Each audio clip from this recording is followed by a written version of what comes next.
This is a special edition Inside the Bubble Sic Em Podcast, keeping you in touch with Baylor men's and women's basketball in the NCAA tournaments. The Sic Em Podcast is presented by Allen Samuels Dodge Chrysler Jeep Ram Fiat, your friend in the car business. Now, let's go inside the bubble with your hosts, Brooke Bednarz and the voice of the Bears, John Morris. Hi, everybody, and welcome into this special edition Inside the Bubble Sic Em Podcast. We're glad you're with us today. Excitement is high in Baylor Nation. Men's and women's basketball on to the Sweet 16. Brooke, Baylor, one of, am I right, 3 teams in the nation that has their men and their women to the Sweet 16. I love the sound of that. It is buzzing around here, even though everyone is off in a bubble. And so it's actually a kind of quiet. We have a lot of buzz with the community and the fans here, but it's actually quiet. And John, I would say we're okay with that as long as they stay in that bubble, and that means they're advancing. Yeah, that's a big part of it. Doing the right thing, staying safe in the bubble, in bubbles, let's say plural. The men are in Indianapolis. The women are in San Antonio. And today, let's check in San Antonio as the women prepare for a Sweet 16 game against Michigan coming up on Saturday afternoon. Let's welcome in Queen Egbo with us today. And Queen, appreciate you joining us. No problem. How is the bubble? How is it? What's it like for you guys? We were able to check in with the men and hear from them. So we're eager to hear what the San Antonio bubble is like. It's okay. It's definitely an adjustment, something you got to get used to. Really strict, having to wear your mask every time you leave the room, social distancing, COVID testing every day. But I feel like me and my team have handled it really well. So it's nothing out of the ordinary, but it is an adjustment. You guys had to move hotels yesterday. Is that just because they're condensing everybody now that the bubble's getting a little smaller? Yeah, they said something like this is like the NCAA headquarters, and because I guess there's fewer teams, they want to be able to track us and watch us a little bit more carefully than versus different teams being in different hotels. So, and plus this hotel is a lot nicer, so it wasn't a problem for me. I like it. It's a Sweet 16 upgrade is what it is. Y'all deserve that. So that's a good thing. You've been there a week already, and was that tough to pack things up, and move? Yeah, I didn't know we were going to move, so I kind of unpacked everything, but it wasn't difficult. It was just more so inconvenient, but it didn't take that long for me to pack, about 30 minutes maybe. Well, tell us a little bit about the day-to-day. Obviously, if you guys were in school, we know how the whole process goes. When you're here, you have classes, then you go to practice, but you still have some kind of freedom because, it's on, you have a schedule, but it's you just making the decisions. This sounds very, very strict on time and everything like that because their facilities are being shared and everything. So kind of walk us through the day-to-day and life of a bubble and how you're managing school in addition to all that. Well, we have to COVID test every day, and they give us a time where we go and we COVID test. And so that's already different because it's not like something we get to choose when it's convenient for us. Then on top of that, we have practices where we don't choose what time we practice or where. We have lifts we do, and that's always a little bit more lenient and flexible. We get to schedule them. And so everything is pretty much on the clock, scheduled. We got to know what we're doing ahead of time. It's not like we can just pick something up last minute and agree to do it because there's 15 other teams that have to do the exact same thing as you. Whereas if we were in school or in our hometown, we could do what we wanted to when we wanted to. And so I think that's been the biggest adjustment, having to realize that we're not on our own time. We have to be considerate that everyone else has to use the exact same thing we have to use. And so it is different. It is an adjustment, like I said before, and it took me a little bit of getting used to, but I feel like because we've been here a week already, I've kind of acclimated into the environment already. Yeah, and then it was a week in Kansas City before that. So you've really been doing this a while now, haven't you? Yeah, Kansas City it wasn't as strict as the bubble, of course, but it definitely kind of was the same agenda. But whereas like COVID testing, we didn't in Kansas City, we didn't have to sit and wait for our results. Whereas here we have to sit and wait for all of our results to come back negative before we can leave. So it's little things like that. Well, walk us through. Obviously, you guys have had very dominant wins in the first two rounds. The 42-point victory over Virginia Tech was the largest margin of victory in an NCAA second round game. Did you go? Obviously, you guys expect to win. You go in with that mentality. But have you been pleasantly surprised at the success and the dominance that you guys have exhibited so far?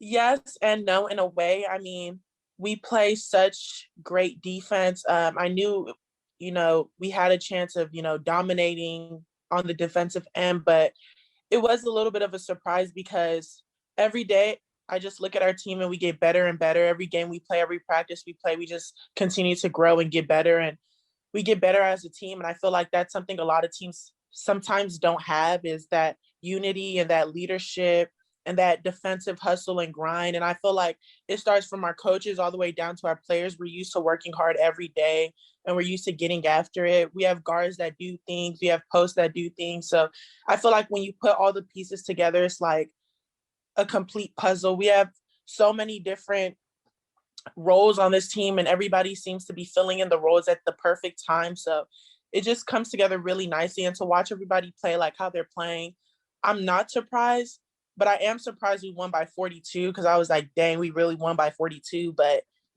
it's nice to know that we're starting to click at the right time, knowing that the Final Four is coming up and that's our biggest goal. And of course, to win a national championship, which I feel like we can really do this year. But yeah, it's really nice to see. And I'm surprised, but then again, I'm not, because I've seen the way we've been working all year and I know what we're capable of. That Virginia Tech game, you were on triple-double watch. You had a great game, 12 points, 13 rebounds, and 7 block shots. 7 block shots, part of 13 by the team. Y'all were swatting them away that game. Yeah, I don't know. I just feel like I came ready to play. I knew what I had to do to stop Kitley. She's a great player offensively. She's one of their biggest pieces maybe on the team. And so I knew I had a big role on defense. And I knew that in order for us to win and to play well and to make it, a game where everybody could come in and play off the bench, I knew that I would have to shut her down. How valuable is that in these early rounds to get, you just mentioned that was in your mind, to get everybody off the bench and into the game? How valuable is that? And then do you reflect back to 2 years ago when the roles were a little bit different and you were a freshman, that you were able to gain those types of minutes? I think about that all the time. When I was a freshman, I was looking up to Kalani and Lauren and how we played in the first and second round. I think about that a lot when I'm the one resting and the bench is in, because I know how the bench feels. I know how it feels. I've been there. I've done that. I've worked my way up. And I know it's really valuable for your bench to be able to come in early games because, the closer you get to the Final Four and the national championship, the games get a little tighter and the bench gets a little bit cut short. So it's better to get your rest now than later. If you're rested now, you have a better chance of playing well and, getting that recovery you need. Whereas if you're playing early now and you're playing 40 minutes now and all the way up until the national championship, you're going to be really exhausted. And so it's just really nice knowing that our bench can come in and can pick up our slack and do the exact same thing we're doing on offense and defense with the same intensity. It's really important for our team and for our starters to be able to rest. So how valuable is it for the bench players to experience an NCAA tournament and gain those valuable minutes? Do you reflect back on the times the minutes, when you were going into this, it's weird that you're a junior, but it's your only second NCAA tournament. Last time, we all know, it came out with a national championship. And so to be a part of that and to have gained those valuable minutes, how important is it that those bench players this year get those as well? It's super important. Our bench is definitely the future of this program, and they're going to be who we're relying on next year and, the year after that. And so it's important for them to be able to realize, like, yeah, they're on the bench now, but eventually, just like my roles have been reversed, their roles will soon to be reversed too. So they just need to keep an open mind and be optimistic and know that opportunity is waiting and that their time is coming, and just to stay ready is the biggest thing, because you never know when your name is going to be called now or down the line.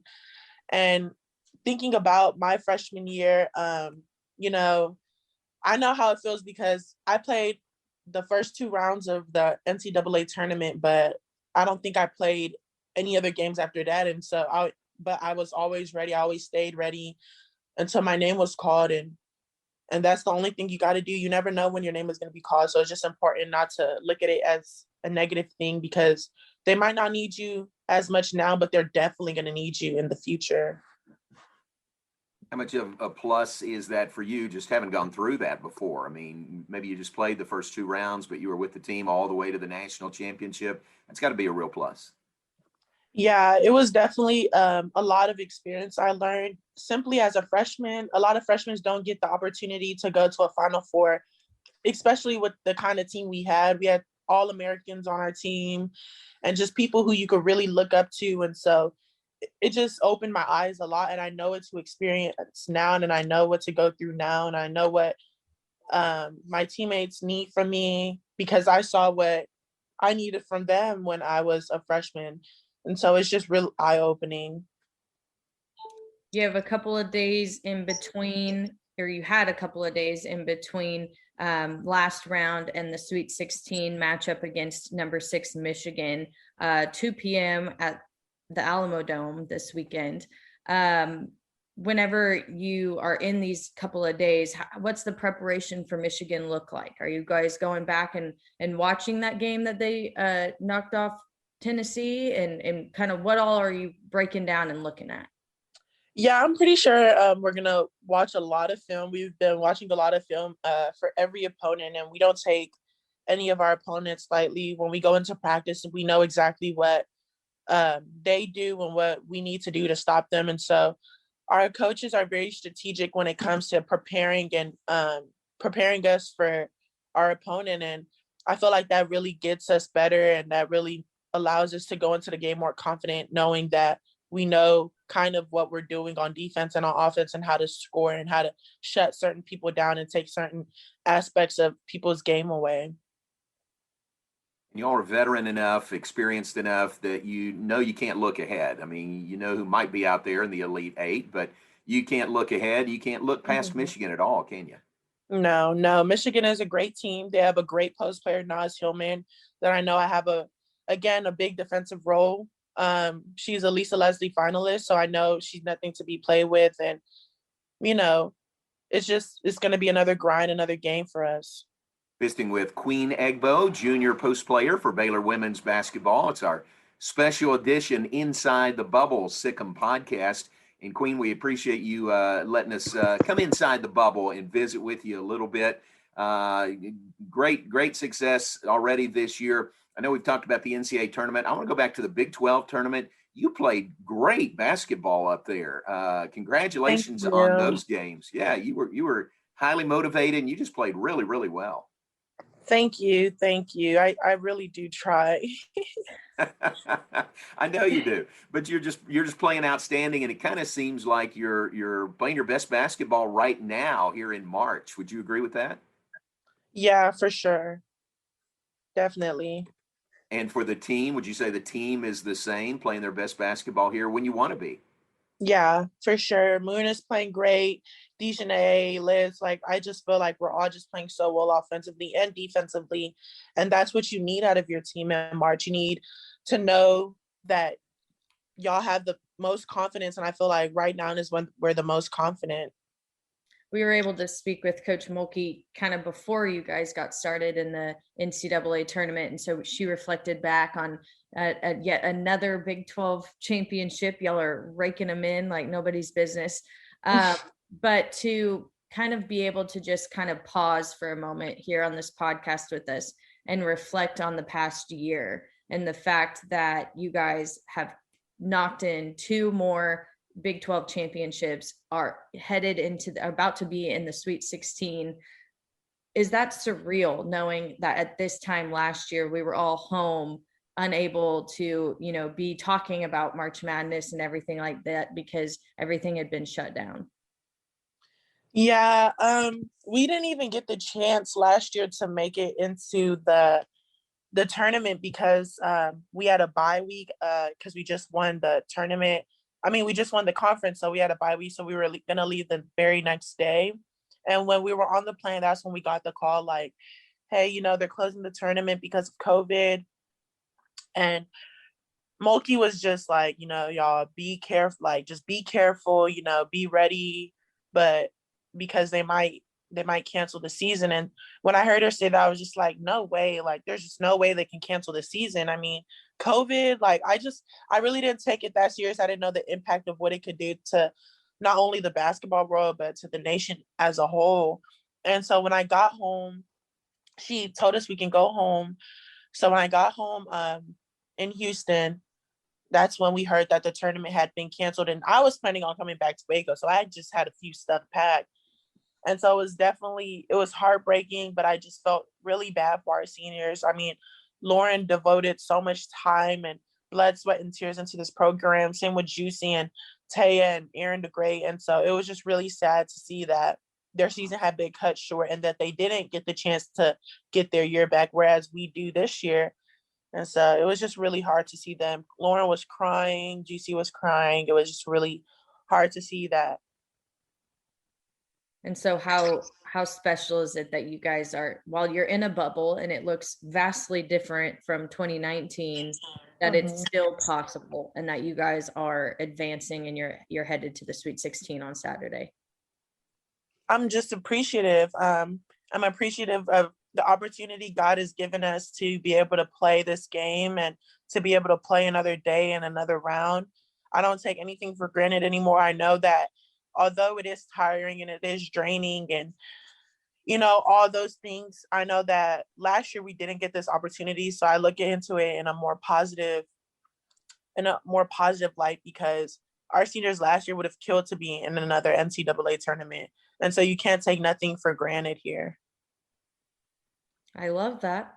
Well, thank you so much for taking time out of what normally I would say a very busy, I don't know. It's a very bubble busy day. But thank you again. And we've really enjoyed going inside the bubble with you to get an inside glimpse of what it's like for the Lady Bears right now in San Antonio. And we wish you nothing but the best. And while we would love to be able to see you in person soon, we would like to wait until April, if you don't mind. For sure. Queen, thanks very much. Keep blocking those shots, keep grabbing those rebounds, and good luck against Michigan. Thank you. Thanks, guys. All right. Queen Egbo with us, junior from Houston, Baylor women's basketball, on to the Sweet 16 for the 12th consecutive year, and they'll play Michigan on Saturday at 2 p.m. in the Alamo Dome in San Antonio. The game to be broadcast on ABC television, second of the 3 games for Baylor women in the tournament to be on ABC television. So, Brooke, that's a lot of fun to catch up with Queen and visit with her and get a look inside the bubble. Folks, stay with us.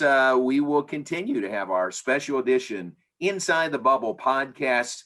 Thanks for being with us today. For Brooke Bednarz and Queen Egbo, I'm John Morris, and Sic Em Lady Bears. Sic Em Bears. There's only one Motor Trend Truck of the Year. It's Ram from Allen Samuels. Now, kick off the new year with remarkable savings on new Rams during the Allen Samuels Start Something New sales event. This special New Year's event is underway right now, and you can save thousands on new Rams. Ram, for your family, farm, or business, and Waco's most trusted dealer, Allen Samuels. Allen Samuels Dodge, Chrysler, Jeep, Ram, Fiat. Your friend in the car business. hate my job, but I don't mind getting up in the morning. I dread each day, but I can't wait to get out of bed. You ask me why, and what I'll say to you is true. Well, you can get breakfast tacos at Rudy's Barbecue. Scrambled eggs and brisket, they ain't fooling around. Salsa drap, son, they're the best in town. Barbecue for breakfast, yes, it's true. Put a smile on your morning at Rudy's Barbecue. Next in line. You've been listening to a special edition Inside the Bubble Sic Em Podcast. Be sure to subscribe and watch for more from Inside the Bubble with Baylor men's and women's basketball in the NCAA tournaments. The Sic Em Podcast is a production of Baylor Athletics.